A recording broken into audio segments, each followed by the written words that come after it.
Engineering முடிச்சுட்டு வந்த பிரவீனை உதவி மேனேஜிங் டைரக்டரா அதே கம்பெனியில பதவி கொடுத்தாரு.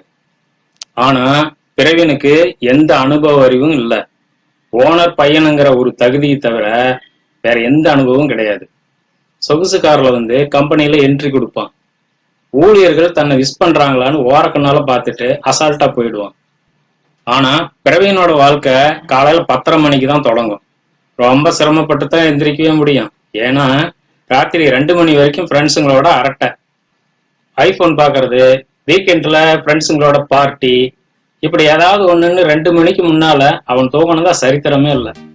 அப்புறம் எப்படி காலையில் நேரத்துல எந்திரிக்கிறது, அப்புறம் கம்பெனிக்கு போறது? அவன் கேட்ட அடுத்தனுடைய விலை உயர்ந்த பைக் என்ன, சொகுசு கார் என்ன? அவனோட அப்பா தன்னோட செல்வ மகனோட ஆசைகளை தட்ட முடியல. அவனுக்கு பணத்தோட மதிப்பே தெரியல. மதியம் 2 மணி லஞ்சில் காரை எடுத்துக்கிட்டு போனானா எங்க போறானே தெரியாது. இந்த லட்சணத்துல ஜால்ரா அடிக்கிறதுக்குன்னே சில ஊழியர் இருந்தாங்க. கம்பெனிக்குள்ள அவங்க வச்சதுதான் சட்டம். வேலை செய்யறாங்களோ இல்லையோ பிரவீனுக்கு நல்லா ஜிங்சா போடுவாங்க. ஒரு கட்டத்துல இவங்கெல்லாம் பிரவீன் கூடயே அவனோட கார்லயே 2 மணிக்கே கிளம்பி போயிடுவாங்க. இந்த செல்வ மகனோட நடவடிக்கைய அந்த பாசமான சந்தையால கண்டிக்கவே முடியல.